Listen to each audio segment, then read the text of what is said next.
Segundo Crônicas, capítulo 15. Entraram em aliança de buscarem ao Senhor, Deus de seus pais, de todo o coração e de toda a alma.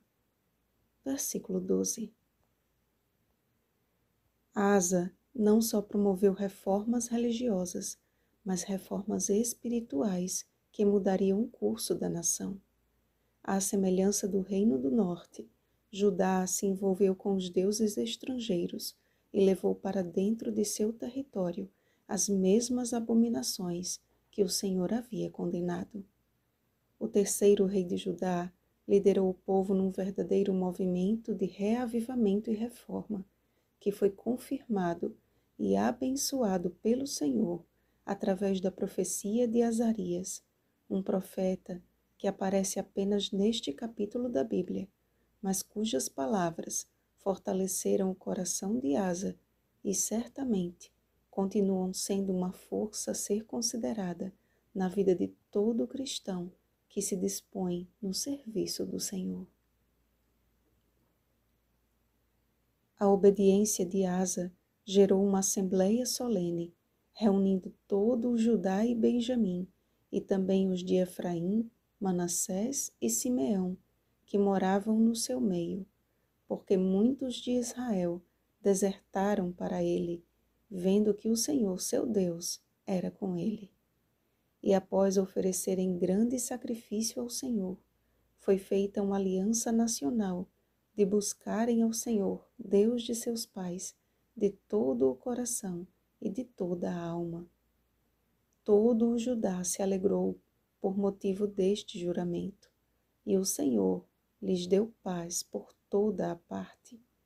Foi um tempo de renovar o altar do Senhor em cada coração. A reforma promovida por Asa não excluiu os de sua própria casa. Até mesmo sua avó foi deposta da dignidade de rainha-mãe por ter feito uma abominável imagem que Asa cuidou de destruir e queimar. Mas houve um porém. Os altos não foram tirados de Israel. Uma mancha foi ignorada, e aquele cujo coração foi perfeito todos os seus dias, colheria no futuro as terríveis consequências de tal concessão. Nunca houve tempo em que se falasse tanto em reavivamento e reforma como nos últimos anos. Homens e mulheres têm se dedicado à obra de renovar o altar do Senhor e preparar um povo que esteja pronto para o segundo advento de Cristo. Contudo, sem incitar juízo infamatório ou julgamento prévio, precisamos ponderar acerca do que temos visto e ouvido.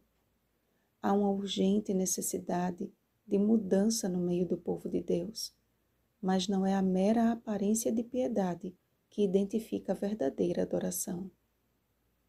Mas quando, na sua angústia, eles voltaram ao Senhor, Deus de Israel, e o buscaram, foi por eles achado. Toda reforma deve ser resultado de um reavivamento. Os dois andam juntos. Reavivamento sem reforma é presunção. Reforma sem reavivamento é legalismo. O prefixo ré significa duas vezes. Reavivamento, então, é viver novamente, é buscar de volta a vida eterna perdida no Éden. Reforma é buscar de volta a forma original, a imagem e semelhança do nosso Criador, que foi corrompida pelo pecado. Portanto, o movimento de reavivamento e reforma é o caminho de volta para o paraíso e deve ter início em nosso coração, transformando-nos segundo o caráter de Cristo. A nossa busca, porém, precisa ser diária e constante, e não pode depender da fidelidade alheia. É importante ter pessoas ao nosso redor que nos animem e encorajem pelo caminho, referências que nos revelem o quanto vale a pena ser fiel a Deus. Entretanto, não podemos e não devemos depositar a nossa confiança em pessoas, para que as decepções não abalem a nossa fé.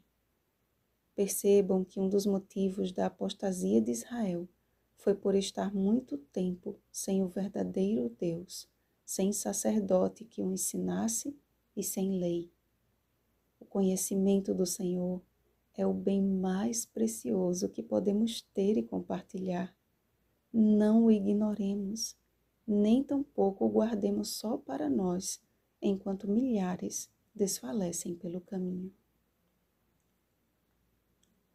Diante de um cenário profético em rápido andamento, que a nossa vida seja governada pelo Espírito Santo e ensinada, corrigida, repreendida e educada na justiça pela palavra de Deus, a fim de que o homem de Deus seja perfeito e perfeitamente habilitado para toda boa obra. 2 Timóteo capítulo 3, versículos 15 ao 16. Eu sei, meus irmãos queridos, que tem dias em que choramos por dentro dores que só o Senhor conhece, principalmente quando dizemos sim ao chamado de Deus. Entramos em tempestades sem saber quanto tempo irá durar e o que nos custará. Mas uma coisa é certa: aquele, porém, que perseverar até o fim, esse será salvo. Mateus capítulo 24, versículo 13. Assim como as palavras de Azarias vieram ao meu encontro hoje, o Senhor lhes diz: meus filhos, sejam fortes e não desfaleçam as vossas mãos, porque a vossa obra terá recompensa. Vigiemos e oremos. Bom dia, escolhidos do Senhor. Oremos pelo batismo do Espírito Santo. Oremos uns pelos outros. Rosana Garcia Barros.